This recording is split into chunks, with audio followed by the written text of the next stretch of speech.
Buenas tardes y bienvenidos a una nueva sesión del Aula Francisco Morán que organiza la Asociación Meteorológica Española. La charla de hoy tiene como título El modo meridional del Atlántico. ¿La pieza clave para predecir el niño atlántico?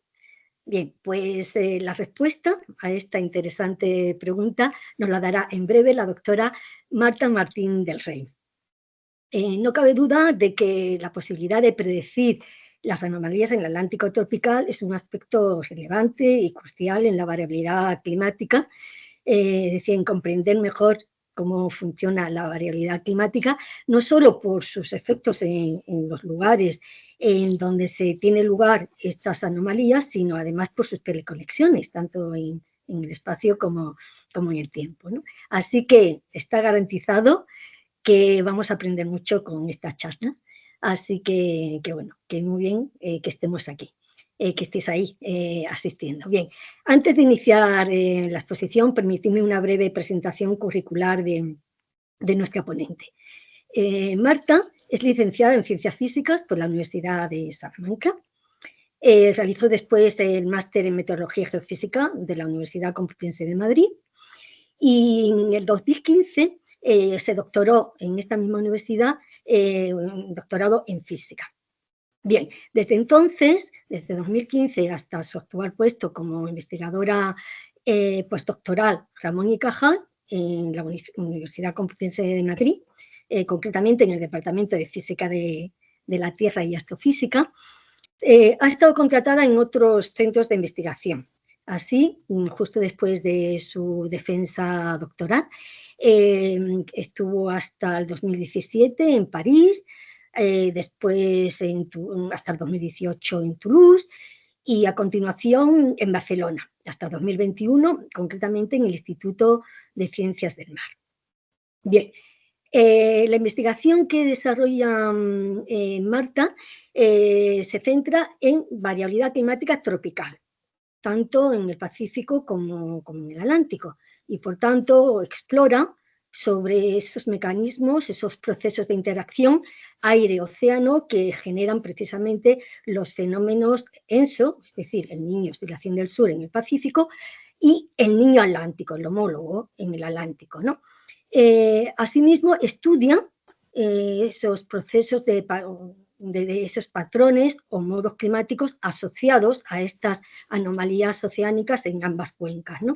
Como las posibles conexiones que existen entre estos modos.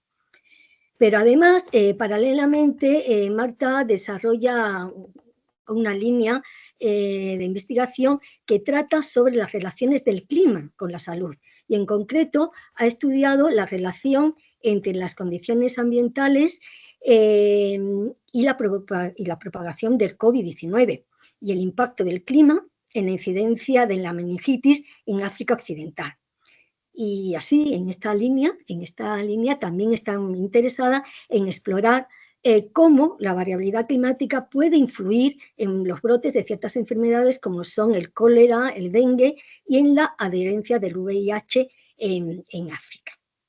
Bien, pues toda esta trayectoria investigadora de Marta se ha plasmado en la autoría de unas 20 publicaciones científicas, así como un capítulo de libro y un informe de revisión CLIVAR, es decir, dentro del programa de variabilidad y predictabilidad climáticas. Ha participado en un total hasta ahora, de unos 26 proyectos de investigación, tanto en el ámbito nacional como internacional, y entre ellos varios proyectos de cooperación y educación innovativa. Y actualmente también co-supervisa 3 tesis doctorales. Así pues, bueno, para completar esta reseña curricular de Marta Martín del Rey, añadir que participa también activamente en actividades de divulgación, algo tan importante para que la ciencia continúe avanzando, y también actividades de mentorización por el Día Internacional de la Mujer y la Niña en la Ciencia, también algo muy, muy importante. Así que, bueno, antes de pasar la palabra a Marta, simplemente recordar a los asistentes que esta sesión se está grabando, grabación que quedará disponible en el canal YouTube de la AME. por lo que, en cumplimiento de la protección de datos, a aquellas personas que tras la charla desee formular alguna pregunta o comentario sin mostrar su imagen, pues podrá hacerlo perfectamente usando el micrófono o el chat. Entonces, para cuando sea el debate, ya estarán activadas para todos los asistentes, tanto la cámara y el micrófono. Así que, Marta, cuando quieras, y lo primero de todo, de verdad, una vez más, muchas gracias por haber aceptado nuestra invitación al Aula Mora. Así que, cuando quieras. Muchas gracias, Encarna. Ha sido una presentación muy bonita. Gracias, me hace mucha ilusión. Lo que te mereces y bueno, es poquito, ¿no? Como dice, ver, la superficialidad. Bueno, ya me caigo. Pues que muchas gracias a Encarna, ¿no? Y a la agencia, ¿no? Por permitirme dar este seminario, que también, como bien dice Encarna, también forma parte un poco, ¿no? De mi compromiso, ¿no? Con la divulgación científica en todos los ámbitos, ¿no? Esto puede ser un poquito más académico, pero también, como bien ella ha comentado, me gusta realizar actividades de mentorización y de referencia para otras científicas jóvenes o para niñas en la ciencia, y más aún cuando tenemos tan cerca también el Día de la Mujer, ¿no? Por tanto, voy a comenzar, porque tampoco quiero retrasar esto mucho, esta presentación. Sí que me gustaría resaltar que los resultados que voy a mostrar aquí pues, se han realizado en colaboración con diferentes instituciones nacionales e internacionales y con varios colaboradores, entre los que me gustaría destacar a Josep Luis Pellegrí en el ICM, el Instituto de Ciencias del Mar, Alban Lazar en l'Océan, en París, y a Ignasi Vallès, que ahora mismo está en el IEO. Y estas investigaciones también formaron parte tanto de pues, mi proyecto Marie Curie, como de mi contrato en París, como de tanto de la Juan de la Cierva, como ahora estoy continuando con la Ramón y Cajal. Bien, el tema de estudio que voy a comentar hoy es un tema bastante novedoso, reciente, que es la posible conexión que pueda existir entre los dos modos de variabilidad que gobiernan el clima del Atlántico tropical. Entonces, para familiarizarnos un poquito sobre la variabilidad del Atlántico tropical, para aquellas personas que sepan un poquito menos de esta región, porque a lo mejor la del Pacífico es más conocida, pues la variabilidad del Atlántico tropical se encuentra controlada por dos modos. Tenemos el modo meridional, por un lado, que tiene lugar durante la primavera boreal, y mientras que durante el verano boreal tenemos un fenómeno que recibe el nombre de Niño del Atlántico por su similitud con el Niño del Pacífico, aunque otros autores también lo llaman modo ecuatorial del Atlántico. Vamos a hablar un poquito de estos dos modos para saber cuáles son sus características. El modo meridional, tenéis aquí una figura aquí abajo a la izquierda, donde se muestran en colores las anomalías de la temperatura de la superficie del mar, las anomalías de viento en vectores y la precipitación en sombreado en gris. Entonces veis que este modo, que tiene su máximo en los meses de marzo, abril y mayo, se caracteriza por un gradiente interhemisférico de anomalías de temperatura en la superficie del mar y, si me permitís por abreviar, de SSTs, ¿vale? Este gradiente de SSTs lo que genera es un gradiente en atmósfera de presión que produce estos vientos transecuatoriales que soplan desde el hemisferio frío hacia el hemisferio cálido y que dan lugar a un desplazamiento anómalo de la zona de convergencia intertropical hacia las anomalías más cálidas. Esta alteración tanto de vientos como de SSTs y de presión forma parte de un mecanismo de retroalimentación positiva termodinámico denominado el West Feedback, que genera y mantiene dicho modo. ¿Por qué es importante este modo para la variabilidad del Atlántico tropical? Pues porque se ha visto que cuando ocurre este modo, se me olvidó decir que este patrón sería asociado a la fase positiva del modo. La fase negativa estaría caracterizada por las anomalías frías en la parte norte del Atlántico tropical y cálidas en el Ecuador y al sur. Pues ¿por qué es importante este modo? Pues es importante porque cuando ocurre modifica las condiciones climáticas de las regiones tanto adyacentes como de regiones remotas. Por ejemplo, se sabe que cuando ocurre un modo meridional positivo, ¿no? Tenemos un impacto, o negativo, tenemos impacto en la variabilidad de la precipitación sobre la región del nordeste, en Brasil, también sobre el Sahel y en unas áreas un poquito más alejadas, ¿no? Mediante los mecanismos de teleconexión atmosférica, como puede ser el monzón de la India. Hay una línea de investigación muy interesante y es la que relaciona la ocurrencia del modo meridional con la temporada de huracanes, porque si tenemos un patrón como el que veis en la figura y tenemos un calentamiento anómalo en la región del Atlántico Norte tropical, este calentamiento del océano lo que hace es servir como energía disponible para que los huracanes crezcan y se desarrollen. Por tanto, favorece que haya huracanes. Y de hecho lo estamos viendo en los últimos años, ¿no? Que cada vez hay más, debido al calentamiento del Atlántico y del océano Atlántico, cada vez las temporadas de huracanes son más intensas. Estos serían los impactos de este modo, pero ¿cuáles serían sus precursores?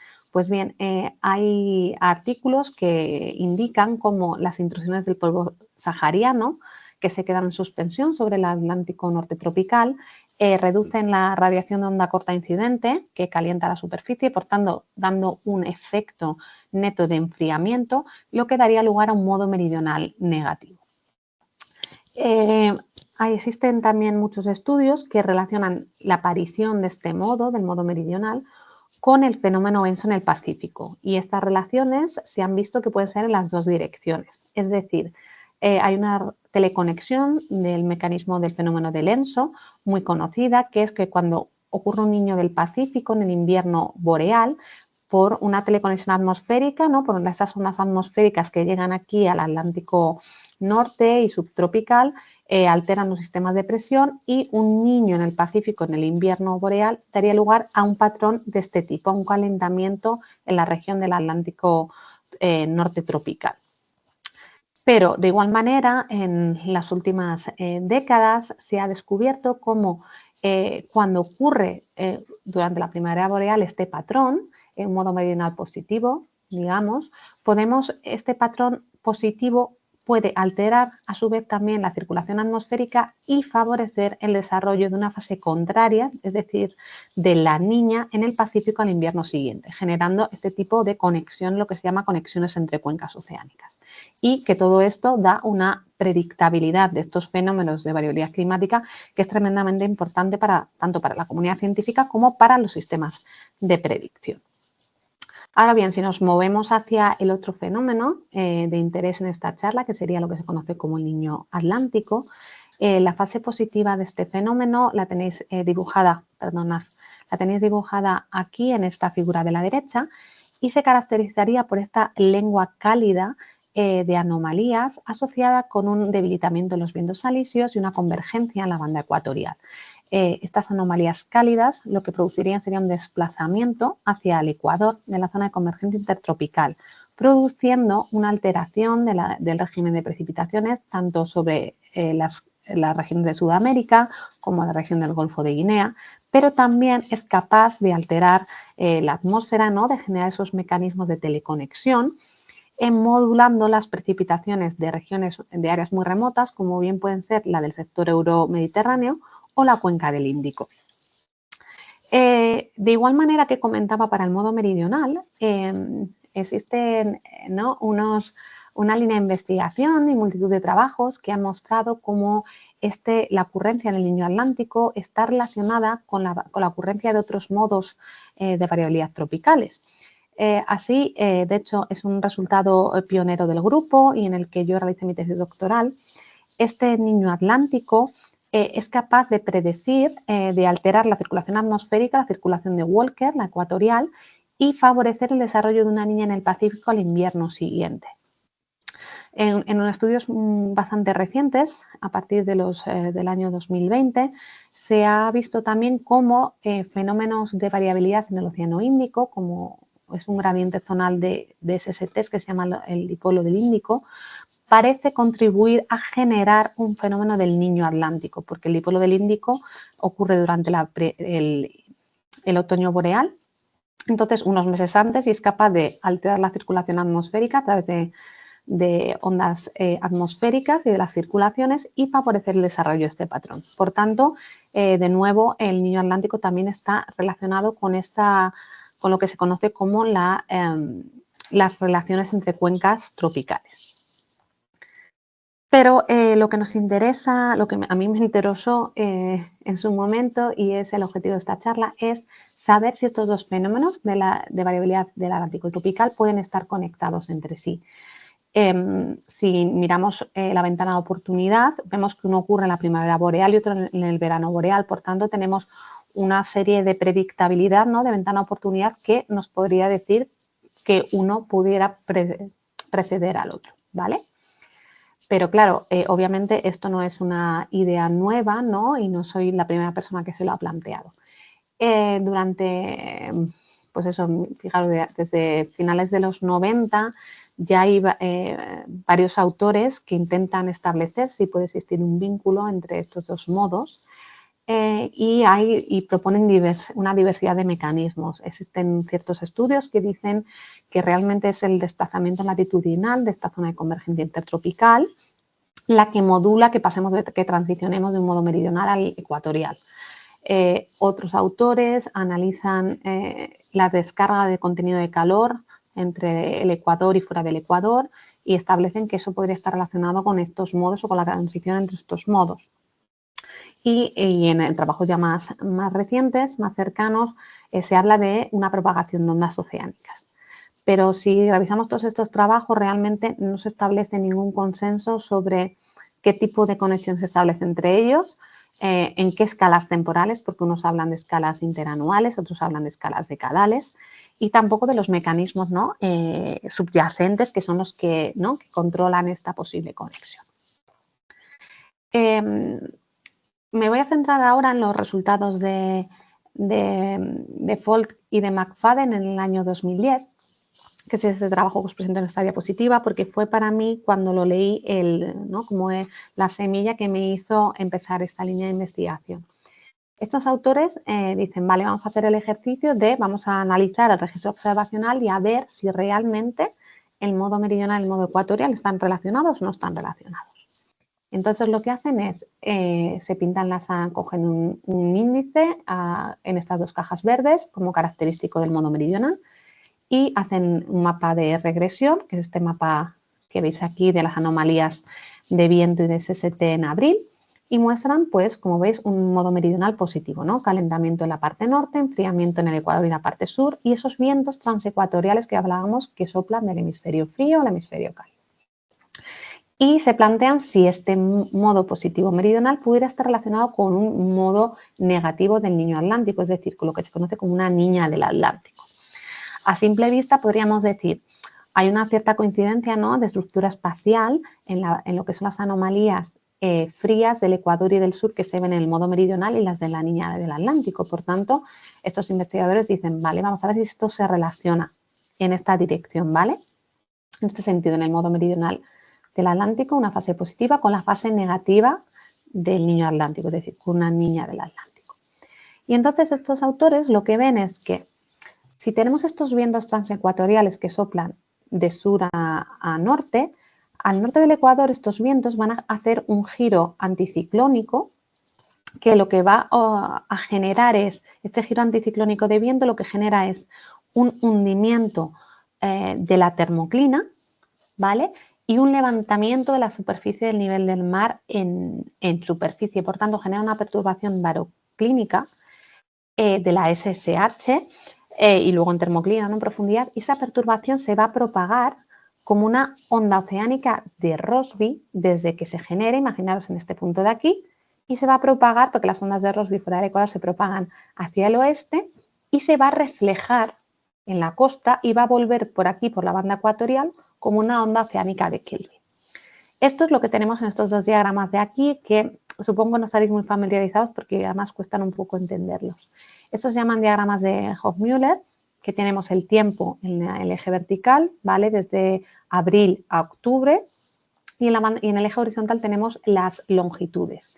Esta primera figura sería como si tuvierais un transecto, esta línea verde, pintado, ¿vale?, entre 2 y 5 norte. Y se ha dado la vuelta a las longitudes de manera que podamos visualizar la continuidad de ese camino de la onda cuando se refleja. Por tanto, aquí tendríamos las costas de África, aquí la costa de Sudamérica y aquí en este panel, que sería el del Ecuador, África, Sudamérica y África.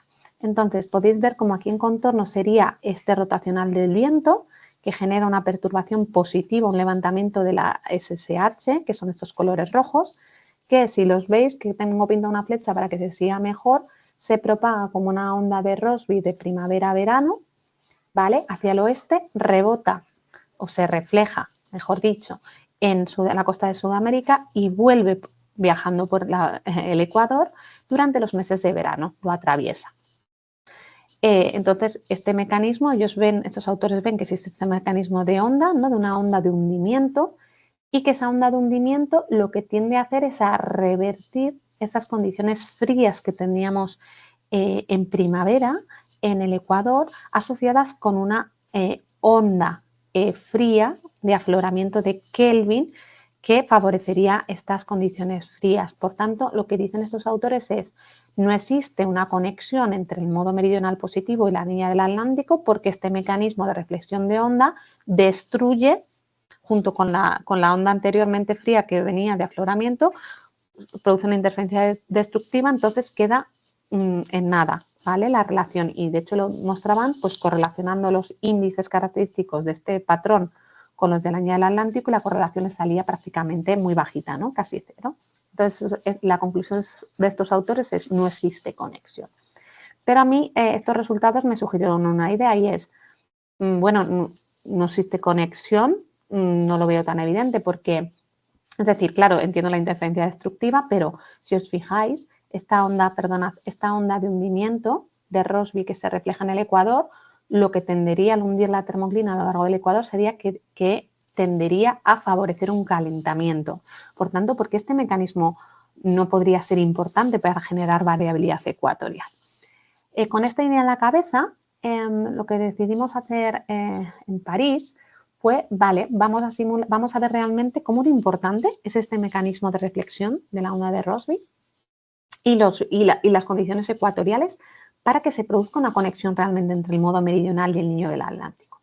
Y lo que hicimos fue, vamos a simular un modo meridional tipo, con un modelo de océano regional, el modelo NEMO, que lo tenemos en esta configuración regional que veis aquí en esta figura, y hicimos un compuesto de los eventos observados de modo meridional en el periodo 1960-2011, y con esos flujos atmosféricos, que eran con los que se forzaba el modelo, con esos flujos atmosféricos asociados a ese compuesto, a ese modo meridional tipo, forzamos el océano, ¿vale? Y los resultados de la simulación, por ejemplo, de la SST simulada, son los que tenéis en esta figura. Veis que simula perfectamente un modo meridional con este gradiente interhemisférico, calentamiento en la parte norte, enfriamiento en el Ecuador y en el sur, y con estos vientos transecuatoriales que soplan hacia el hemisferio cálido. Pasamos a analizar si aparecía este mecanismo de reflexión de la onda, y en este panel de la derecha lo que tenéis son, bueno, los vientos en morado, otra vez pintados. En contorno tenéis la velocidad de Ekman, que es simplemente el rotacional del viento cambiado de signo, ¿no? Por tanto, vemos que estos valores positivos de la velocidad de Ekman corresponden con, en colores, una elevación de la SSH, como bien habían dicho Fawlty y McFadden. Y analizando en detalle esta propagación de ondas, ya con una resolución más alta y filtradas, ¿vale? En escala diaria de la SSH, para quitar un poco esas señales de gran escala, ¿no? Que a veces nos dificultan un poco ver cómo se propagan las ondas, pues vemos claramente que tenemos esa onda de Rossby de hundimiento que se genera en primavera, cómo esa onda se refleja en la costa de Sudamérica y atraviesa el Ecuador en los meses de verano. Y cómo previamente pues había unas ondas también de afloramiento que contribuían a ese frío del modo meridional que se veía en primavera. Por tanto, este mecanismo existe, siempre que podríamos decir que existe siempre que aparece un modo meridional y ese rotacional del viento, y este mecanismo tendería, como he dicho antes, a favorecer una conexión del mismo signo entre modo meridional y el niño del Atlántico, es decir, un modo meridional positivo como este, a través de esa onda de hundimiento, tendería a generar un calentamiento ecuatorial, es decir, un niño del Atlántico. Pero bien, pero ¿cómo podemos demostrar esto? Porque si os dais cuenta, la onda que viene de hundimiento tendería a calentar el Ecuador, pero ahora mismo en el Ecuador, ¿qué tenemos durante el modo meridional? Tenemos unos vientos, unos easterlies, ¿vale? Unos vientos alisios muy fortalecidos, y esos vientos realmente tenderían a enfriar ¿vale? Entonces decidimos hacer un experimento, hacer otros 2 experimentos análogos para tratar de aislar la contribución a la variabilidad, a la SST, de este mecanismo de la onda reflejado frente al del viento local. ¿Y cómo lo hicimos? Pues, si os dais cuenta, cuando llega la onda al ecuador, cuando se refleja en el ecuador ya, es en verano, ¿vale? Entonces dijimos, vale, tenemos este experimento donde se simula toda la evolución del modo meridional con el viento durante toda la evolución del modo, ¿no? Un año hicimos, 1 año y medio. Ahora vamos a hacer otro experimento que es el mismo, pero en junio quitamos el forzamiento del viento, ¿vale? Y entonces vamos a dejar a partir de junio que esta onda de Kelvin de hundimiento se propague libremente en el ecuador, sin viento que le sople en contra, y vamos a ver qué temperatura a la superficie normal, qué anomalías se genera. De igual manera, hacemos el experimento espejo, y es, voy a hacer otro experimento donde no meto viento, el forzamiento de viento en modo meridional no lo meto solamente lo meto a partir de junio. Por tanto, ese otro experimento nos diría cuál es el papel del viento ecuatorial si soplara solo, fuera el único forzamiento que tuviera la variabilidad de la SST del ecuador. Y eso es lo que tenéis aquí en estos 3 paneles. El panel morado sería las anomalías de la SST en colores y el viento del experimento de referencia, de ese modo meridional tipo, ¿vale? Entonces, ¿qué podemos decir? Bueno, pues si miráis la señal un poco ecuatorial, pues tenemos valores positivos y negativos un poquito y débiles, ¿no? O sea, tendríamos como unas condiciones más bien neutras. No se ve claramente que haya un calentamiento o un enfriamiento ecuatorial. Pero daros cuenta ahora en el panel rosa, ¿qué pasa cuando cortamos el viento ecuatorial y dejamos en junio y dejamos propagarse la onda libremente? Esa onda que tendría a hundir la termoclina. Pues que aparece un calentamiento bastante acusado en el ecuador, ¿vale? En el mes de agosto, son estos paneles.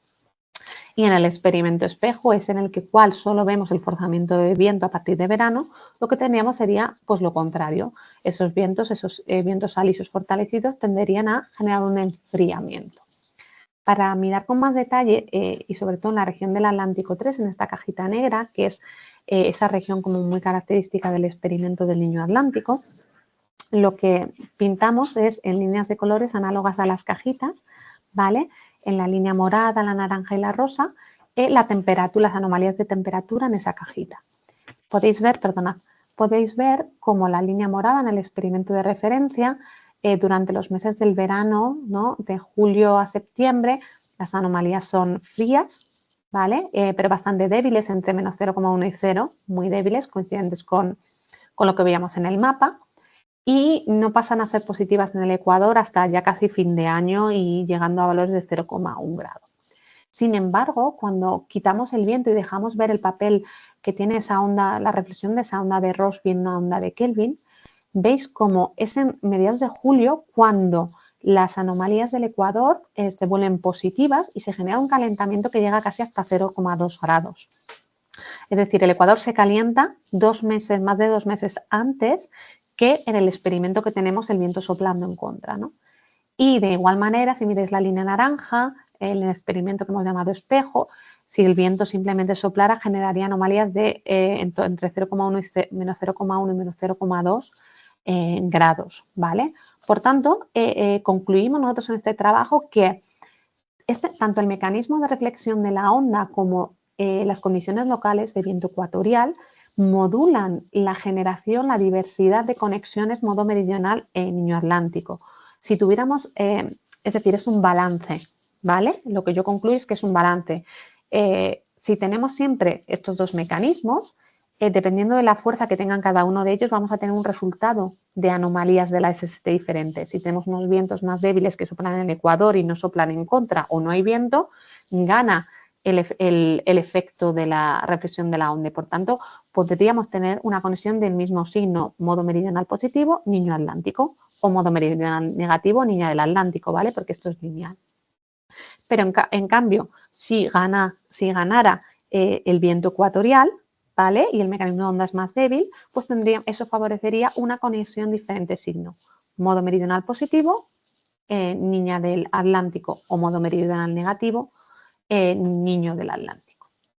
Estos fueron nuestros resultados de esta parte, y ahora en el marco de la Ramón y Cajal lo que planteo es mirar más en detalle en registros largos y en modelos esta diversidad que os estoy comentando y ver sobre todo si hay un cambio en la ocurrencia de estos dos signos de conexión y si el papel del estado medio del océano pudiera, o del calentamiento global pudiera estar modulando la emergencia de estos dos tipos de conexión. Ahora, en la siguiente parte de la charla, me gustaría comentaros dos aspectos de esta conexión. Por un lado, mostraros algo de un impacto, es decir, qué pasa cuando ocurre esta conexión en el caso de las corrientes superficiales y subsuperficiales, asociados a un artículo reciente que hemos publicado. Y por otro lado, conocer precursores de esta conexión, ¿vale? Sobre todo el mecanismo de reflexión de la onda. Paso a comentar brevemente y de la manera más sencilla posible los primeros resultados. Lo que decidimos fue, vale, pues hemos visto, ¿no?, que existen tipos de conexión modo meridional, modo ecuatorial y que hay una propagación de ondas oceánicas, ¿no?, en la banda ecuatorial. Por tanto, esto tendría que verse reflejado cuando ocurra en una alteración de las corrientes oceánicas superficiales y subsuperficiales. Cuando hablo de subsuperficiales me refiero más o menos en el nivel de la termoclina, ¿vale? En particular, en este estudio nos centramos en estas tres cajitas, ¿vale? Hicimos índices en estas regiones para caracterizar, por ejemplo, la cajita verde, la North Equatorial Canter-Carden. Y en la banda ecuatorial miramos que esta corriente es superficial, pero en la banda ecuatorial miramos las dos corrientes, los dos niveles. En la parte, dividimos la parte occidental y la parte oriental de la cuenca y miramos en el nivel en superficie la parte, la hemos llamado la North South Equatorial Current, ¿vale? Que circularía en superficie, que es esta corriente que circula de este a oeste. Y en su superficie miramos la parte este y oeste de la Equatorial Undercurrent, ¿vale? Que en subsuperficie circularía de oeste a este, ¿vale? Tendríamos aquí una célula cerrada. Porque como la onda, nuestras ondas que se propagan en el ecuador, que he hablado del mecanismo de reflexión de Rossby, son modos baroclínicos, pues se debería ver, o esperábamos, ¿no? Nuestra idea era que esperábamos ver una alteración en los dos niveles de las corrientes. Pues bien, lo que hicimos fue con un montón de reanálisis y de bases de datos observacionales, en un periodo común que iba desde 1982 a 2020 o 2018, creo que era, porque buscamos el periodo común, hicimos compuestos de eventos y separamos, clasificamos los eventos de Niño Atlántico independientes, los eventos modo meridional independientes, donde no había conexión, y los eventos donde existía conexión entre ambos. Y entonces lo que vimos, por ejemplo, en esta parte del registro es que, si os dais cuenta, aquí veíamos una conexión, el compuesto de modo meridional Niño Atlántico, sacamos una conexión del mismo signo, ¿vale?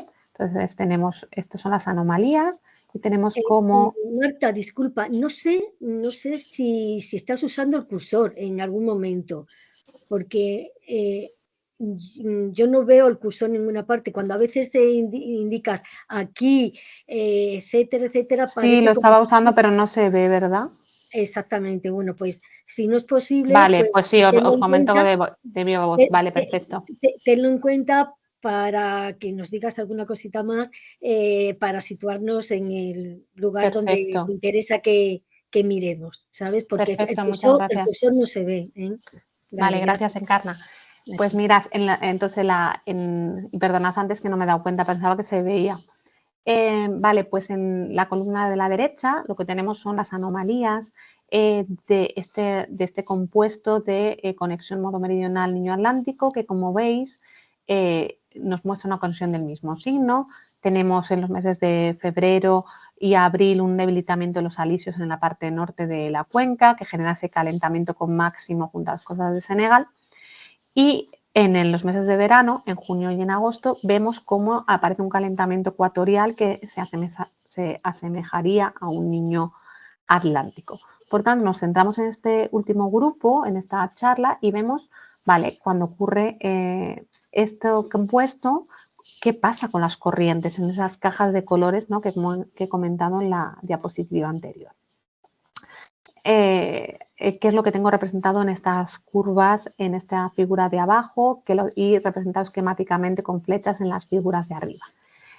Pues lo que vimos fue que durante la fase de crecimiento del modo, ¿no?, durante la primavera boreal, por ejemplo en abril, que es el panel que tenéis arriba, denominado como J. El establecimiento de ese calentamiento por junto a las costas de Senegal, debido al debilitamiento de los vientos alisios, genera un gradiente en la SSH en la zona este y la oeste, que produce un reforzamiento, aunque ligero, porque no se ve significativo la curva verde, los puntos son la significación, de la nortecuatorial countercurrent.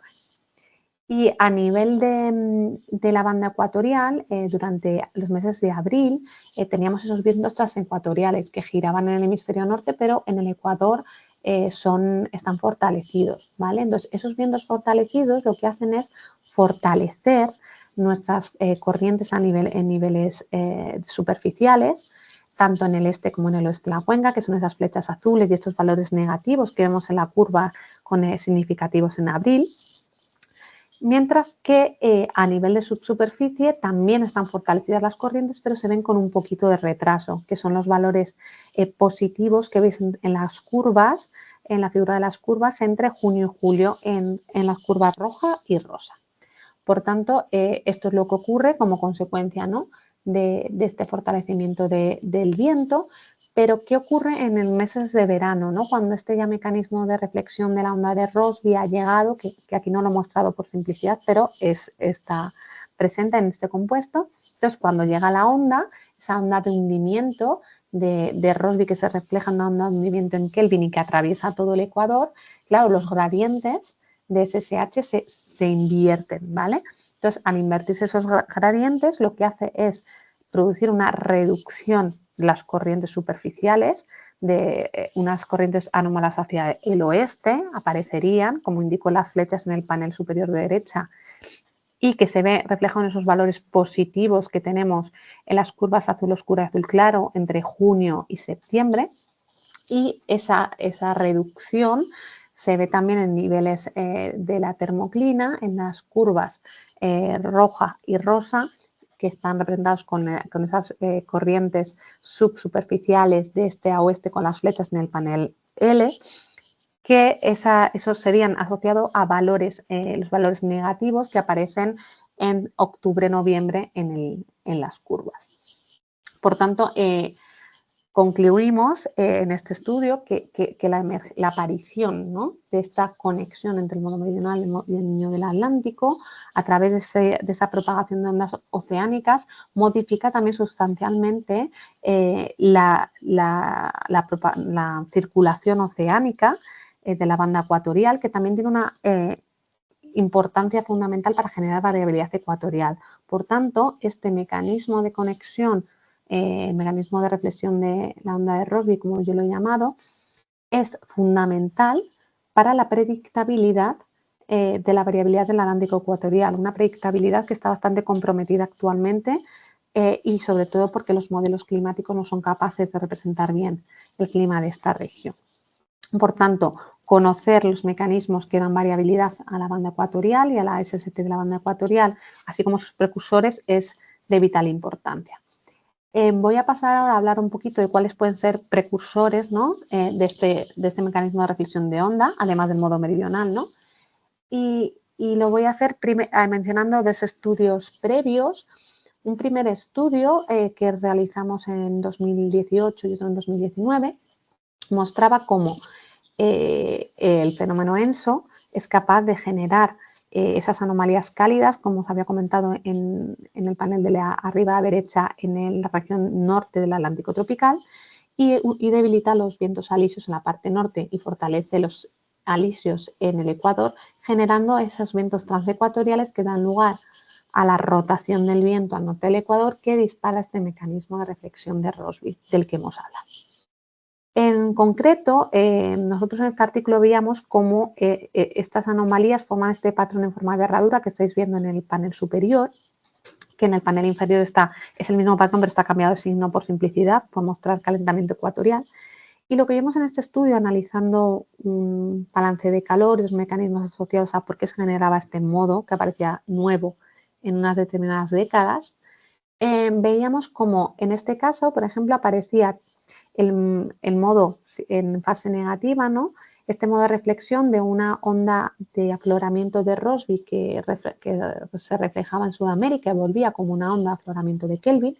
Y este mecanismo, en este caso, lo que tendría era a terminar este evento de calentamiento ecuatorial. Por tanto, esto también pone de manifiesto que el mecanismo de reflexión de la onda de Rossby es capaz de generar variabilidad ecuatorial, pero es capaz de generar un modo o de terminarlo, un modo ecuatorial. Por tanto, corroboraba esta idea de pues que este descubrimiento o que no mostrar la atención y centrar la atención en la propagación de ondas oceánicas y en este mecanismo era fundamental para entender bien los procesos que generan, ¿no?, variabilidad en el Ecuador. Y en un artículo que nos han publicado este año, bueno, a finales del año pasado, aunque ahora tendrá afiliación supongo de 2025, y que me gustaría comentar porque es bastante curioso, es un estudio en el que hemos visto cómo el polvo del Sáhara, las intrusiones de polvo del Sáhara durante los meses de invierno, ¿vale? Porque climatológicamente existen dos rutas de intrusión de polvo sahariano, una en invierno y otra más en verano, pero en este caso estamos hablando de la del invierno. Pues nosotros vimos, aquí he puesto la figura esquemática del artículo porque creo que es bastante ilustrativa. Lo que nosotros vimos es que analizando la intrusión de este polvo del Sáhara en la región aquí del North Tropical Atlantic, esa que os comentaba antes, que sabíamos por artículos previos que podía generar un modo meridional negativo, con esa idea de base empezamos a estudiar la intrusión de polvo del Sáhara en esta región y nos dimos cuenta en el periodo lo hemos analizado desde 1996, creo que es, o 98 hasta el 2023, porque hemos evitado dos intrusiones de aerosoles que se veían a volcanes y queremos evitar la contribución de lo de los volcanes y aislar un poco el polvo del Sáhara, por eso es un periodo un poquito más corto. Pero en este periodo observacional lo que vimos es que, como os comento, esta intrusión de polvo sahariano en la parte norte del Atlántico tropical produce la suspensión de este polvo produjo una absorción de onda corta en la atmósfera que generó un calentamiento que produjo una estabilización atmosférica que da lugar a un calentamiento local, localizado aquí justo al sur de las costas de Senegal. Y como este calentamiento local, que se ve un poco reforzado porque aparece una circulación, una rotación del viento en esta región y que genera condiciones de hundimiento, ¿no?, de reducción del afloramiento, como este calentamiento local durante los meses de primavera se extiende hacia el oeste, que junto con unos vientos que aparecen en el Ecuador, ¿vale?, unos easterlies favorecidos, dan lugar a este gradiente interhemisférico que recuerda, ¿no?, al del modo meridional y es capaz de activar el mecanismo de reflexión de la onda de Rossby, que se propaga durante los meses de verano y que genera anomalías cálidas en la parte este del Atlántico ecuatorial a finales de verano, comienzos del otoño. Es decir, nosotros mostramos que una intrusión de polvo durante los meses de enero, febrero, marzo en la región del Atlántico norte tropical es capaz de generar variabilidad de la SST ecuatorial en el este del Ecuador casi 9 meses después. Por tanto, este resultado fue bastante novedoso, que nos lo han publicado en una de las revistas de Nature y abre otra vez la ventana de oportunidad, ¿no?, de además cómo siendo capaces de predecir este fenómeno aumentamos, ¿no?, la predictabilidad y podríamos ser capaces de anticiparnos a lo que ocurre en el Ecuador, pues como os he dicho, con 8 o 9 meses de anterioridad. Voy a concluir ya haciendo un breve resumen de las ideas clave que me gustaría que os llevaréis un poquito de esta charla, que serían pues que el modo meridional y el niño atlántico están conectados a través de un mecanismo de reflexión de ondas oceánicas y modulados por el efecto del forzamiento del viento ecuatorial, el viento local, que cuando ocurre ese tipo de conexiones vía la propagación de ondas se alteran las corrientes oceánicas y los transportes oceánicos, que el mecanismo de reflexión de la onda de Rossby se ha visto que es un factor clave para generar variabilidad ecuatorial de la temperatura en la superficie del mar, tanto favoreciendo la generación de un niño del Atlántico o de una niña, como su terminación. Que tanto el polvo del Sáhara como el fenómeno ENSO se han visto que pueden ser precursores de este mecanismo de reflexión de onda, y que estos hallazgos son cruciales.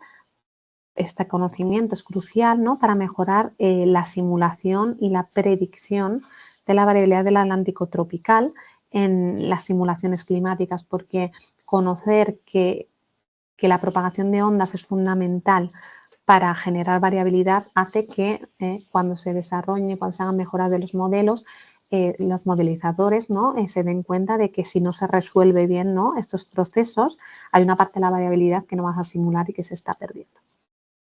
Y con esto, pues nada, daros las gracias y quedo un poco a la disposición de si me queréis hacer alguna preguntita para alguna aclaración o curiosidad. Muchas gracias.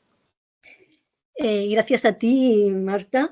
No cabe duda que ciertos aspectos que nos has contado son, aparte de interesantes, un tanto complejos, ¿saben?, para poder asimilarlos tan fácilmente, pero bueno, ya una vez que, quizás porque nos lo has querido contar con tanto detalle, como intentando mostrar que las conclusiones no salen de la manga, sino que tienen ahí su fondo y su porqué, ¿no? Entonces, bueno, la verdad que muy bien, porque yo he aprendido de cosas que desconocía, porque efectivamente son resultado de investigaciones recientes, lo cual enhorabuena por ello.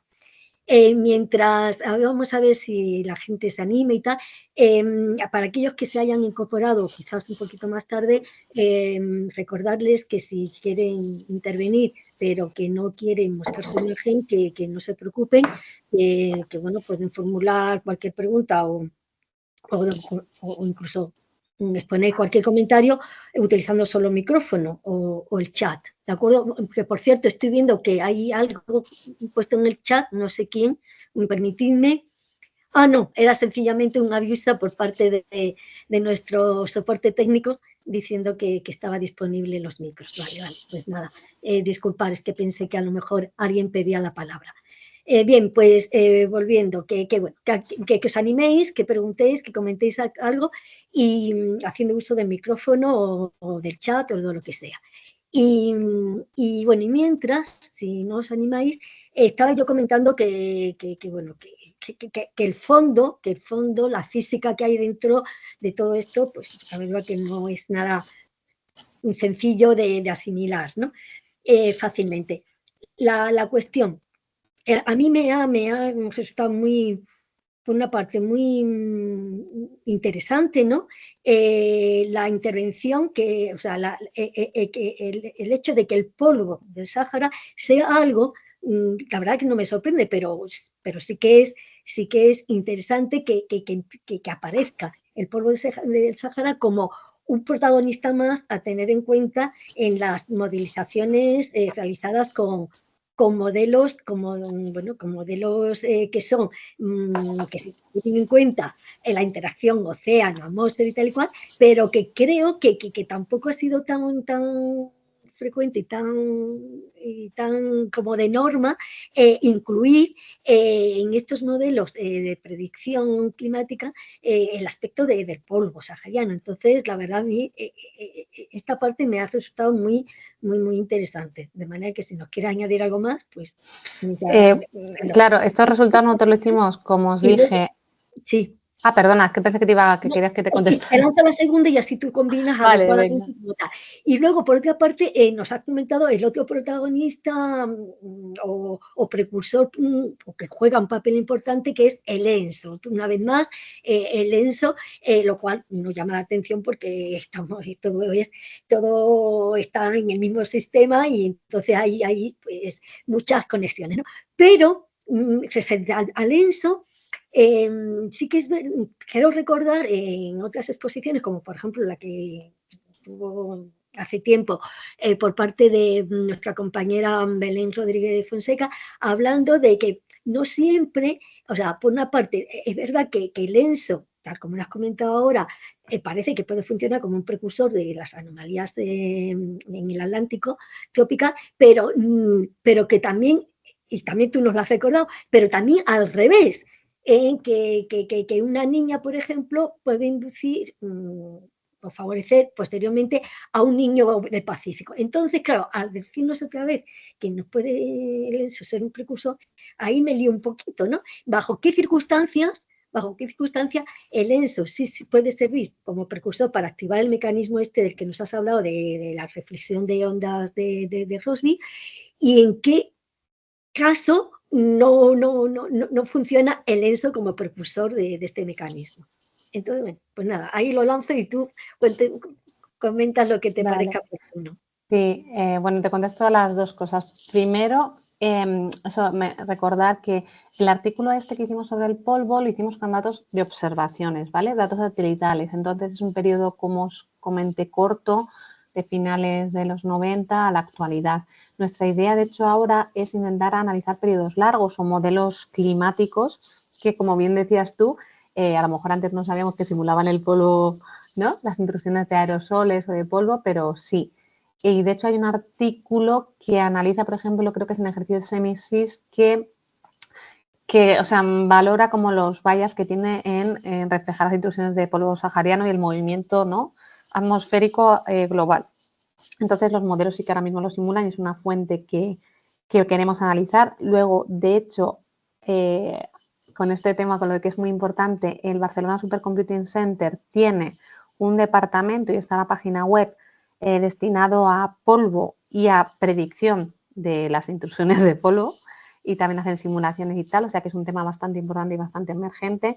Y simplemente por meter la coletilla con lo que dije al principio, yo también estoy trabajando con tema de polvo del Sáhara como precursor de la meningitis y de las enfermedades, o sea que sí que es un tema candente y que a mí personalmente me interesa mucho. Eso por un lado. Y luego, por el lado de lo del ENSO, a ver, voy a intentar aclarar esto un poco, ¿no? Si miramos el ENSO y el Atlántico, hay dos tipos de conexión, ¿no? Si miramos desde el Pacífico al Atlántico, es decir, desde el ENSO al Atlántico, existe una teleconexión que es robusta y que ocurre siempre y siempre de la misma manera. Y es que el ENSO, es decir, un niño, un calentamiento como el que veis en la figura, genera siempre anomalías calientes en la parte norte del Atlántico tropical, es decir, esa parte de la herradura que veis. Eso lo genera siempre. Luego, en el Ecuador, lo que genera en el Ecuador no se sabe, no es que no se sepa, es que eso es inconsistente, es lo que se llama inconsistente. ¿Por qué? Porque se ha visto que a veces que un fenómeno de niño en el Pacífico va seguido por un enfriamiento ecuatorial del Atlántico, otras veces por un calentamiento, y en uno de los artículos que mencionan esto, que es uno del UBEC y de McFadden en el año 2012, precisamente lo que ellos dicen es: el ENSO afecta a diferentes mecanismos atmosféricos, puede afectar al Atlántico tropical, puede producir un calentamiento ¿no?, en la atmósfera que generaría un calentamiento en la superficie del océano Atlántico, pero por otro lado, si altera la circulación de Walker, intensificaría los easterlies en el Atlántico ecuatorial y eso enfriaría. Entonces se contrarrestan y a su vez este mecanismo de la onda de Kelvin, si genera esos vientos, esa reducción de los alisios en la parte norte, que genera ese calentamiento en la región de lo que se llama el TNA, este mecanismo siempre estaría. Pero no es contradictorio a lo que he dicho antes, es decir, tú puedes tener el mecanismo de la onda, pero dependiendo de cómo tengas en el Ecuador los forzamientos locales, vas a tener un impacto ecuatorial u otro. Entonces, el fenómeno del niño sobre el Atlántico ecuatorial, esta respuesta no está clara. Unas veces es positiva, otras es negativa, y es porque hay involucrados muchísimos mecanismos. Pero el fenómeno del niño sobre el Atlántico norte tropical siempre es en la misma fase. Niño genera un calentamiento en el TNA, niña genera un enfriamiento. ¿Vale? Eso sí que es robusto, ¿eh? Porque viene como resultado de ese patrón de ondas, ¿no?, de lo que se llama la PNA, que genera una perturbación, ¿no?, junto a las costas de Norteamérica, ahí por encima del Golfo de México. Entonces eso hace que se debiliten los alisios. Eso siempre ocurre, ¿vale? Más o menos desplazado hacia el este o hacia el oeste, pero la región del TNA siempre se afecta de la misma manera por eso. Vale, pues gracias. bueno, también entiendo, ¿verdad?, que eso, sí, así, independientemente de que en ciertas ocasiones, como ocurrió con aquel famoso, bueno, digo famoso, porque fue muy intenso, niño de, ¿Del 97? de 1997, pues que previamente se identificó que previamente había habido una niña en el Atlántico, ¿no? Claro, Entonces, luego está, es verdad, puede sí, ser que todo se va concatenando, ¿no? Y claro, entonces, sí, eso, desde ese punto de vista, vale, tiene sentido. Bien, esto que José María hace un ratito nos ha pedido la palabra, así que adelante, José María, cuando quieras. Hola, buenas tardes. Muchas gracias, Marta, por compartir tu trabajo. Yo realmente la pregunta iba un poco en el mismo sentido que lo que está explicando últimamente, la predictibilidad de estas oscilaciones, en el Atlántico, ¿qué predictibilidad tienen? Es decir, las cogen, por ejemplo, los modelos estacionales actuales de predicción a medio plazo o no lo cogen. Esa sería una pregunta que ya en parte has contestado, o buena parte, ¿no? Pero no sé si efectivamente tendrá una predictibilidad parecida a la del niño, en este caso, bueno, menor, ¿no? Lógicamente. Los modelos climáticos realmente en el Atlántico lo hacen verdaderamente mal, ¿eh? Y además, claro, los modelos encima de predicción y de predicción estacional, claro, ellos buscan primero simular bien el niño en el Pacífico, ¿no? Porque sí, es el que controla realmente la predictabilidad global, y en el Atlántico lo hacen bastante mal, bastante regular. Pero entonces, por eso digo que, igual que la modelización climática, ¿no?, de los modelos globales, que en todo tipo de simulaciones, no histórica, de cambio climático, lo que es la simulación de los patrones de variabilidad atlántico tropical deja mucho que desear, ¿vale? Entonces, por eso toda la información que se pueda ir teniendo, ir aportando, es útil.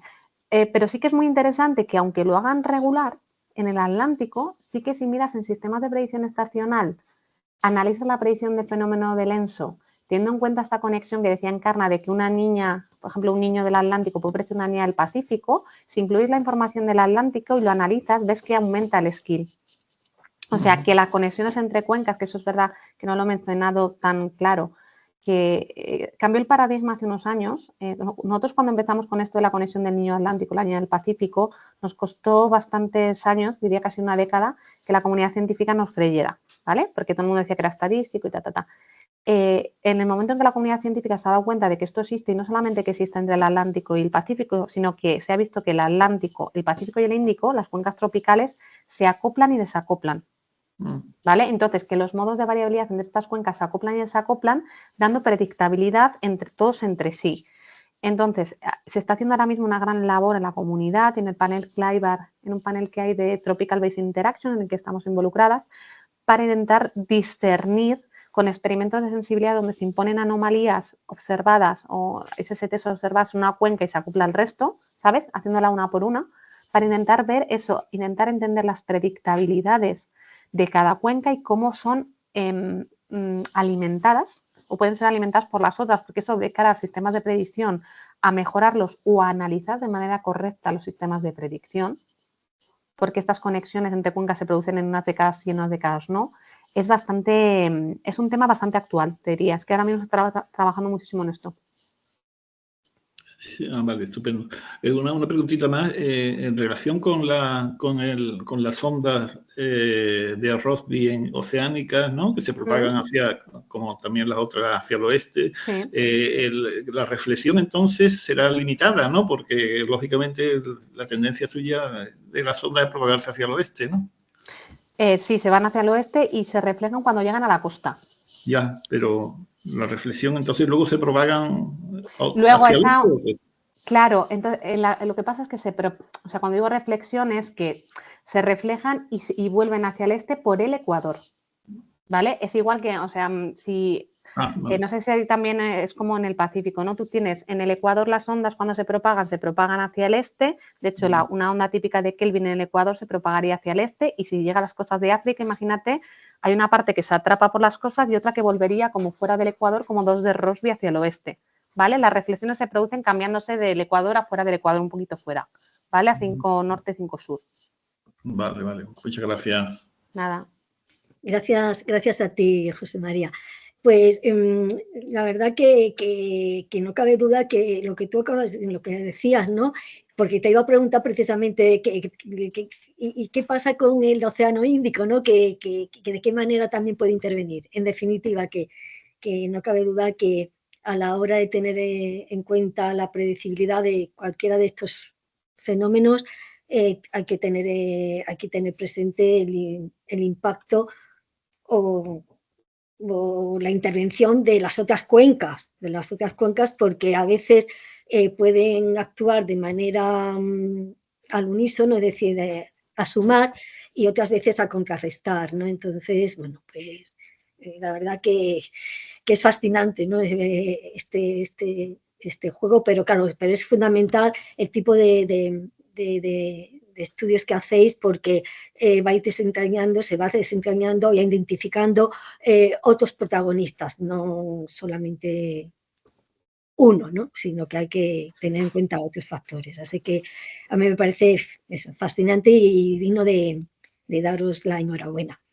Y bueno, y ya que lo has comentado antes, pero yo lo tenía también en mente, vamos a un poquito más, que tampoco es muy tarde, esto acerca de estas implicaciones que puede tener, entre otras, estas implicaciones de que haya un determinado episodio de este tipo, ¿no? Por ejemplo, un niño atlántico, concretamente, el efecto de que pueda haber, por ejemplo, un niño o una niña del Atlántico, como tú prefieras, el impacto que puede tener a nivel salud, ¿no? Tú ya has trabajado, has estudiado el efecto en la incidencia de la meningitis, y también luego hay otros efectos, obviamente, como es socioeconómico, ¿no? Agricultura, etcétera, etcétera, pero en el caso este de la salud, ¿nos puedes comentar algo?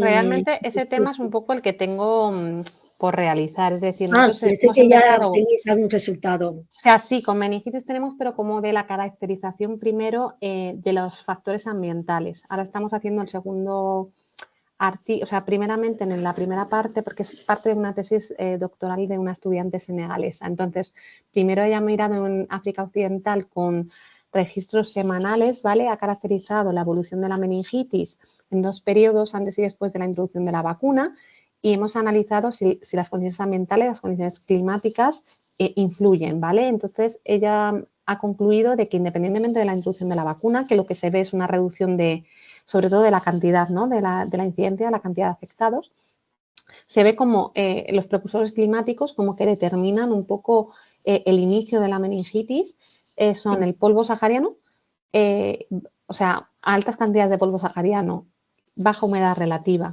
y alta temperatura ambiental, eso favorece que haya un brote de meningitis. Entonces, ese artículo lo tiene submitido y ahora lo que estamos viendo es...